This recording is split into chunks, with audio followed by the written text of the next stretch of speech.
मेरे जो सलमान रुश्दी के व्यूज हैं वो बरका के दत्त के इंटरव्यू के अंदर मैंने दिए हुए हैं। वाहिद पाकिस्तान का लीडर, बाकी तो हमारे लीडर्स उसके खिलाफ बात नहीं करते थे क्योंकि मगरब में उसकी बड़ी सपोर्ट थी।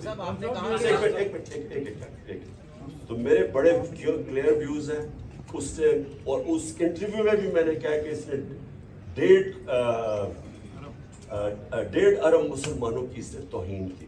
मैंने बड़ा वाज़ेह है, और मैं फिर से आपको रिपीट करता हूँ कि ये जो मैं जो बात कर रहा था वो स्पेसिफिकली कर रहा था कि जो तरीकाकार है, और मैं फिर से आपको कहता हूँ कि अगर आप ये इसको अलाउ कर देंगे, इजाज़त दे देंगे, जो श्रीलंका के अंदर उन्होंने उसको फैसला किया कि यही इसने किया है तौहीन, और सारों ने पकड़े चला दिया उसको।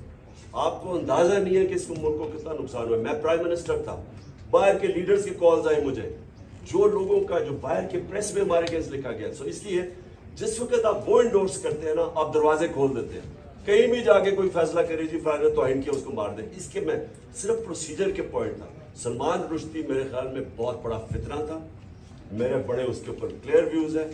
मैं उसको कहा कि मैं कभी किसी फोरम के करीब हम नहीं जाना चाहते जिधर ये फितना, जिसको पता था कि मुसलमानों को होते हुए इससे तकलीफ पहुंचाई।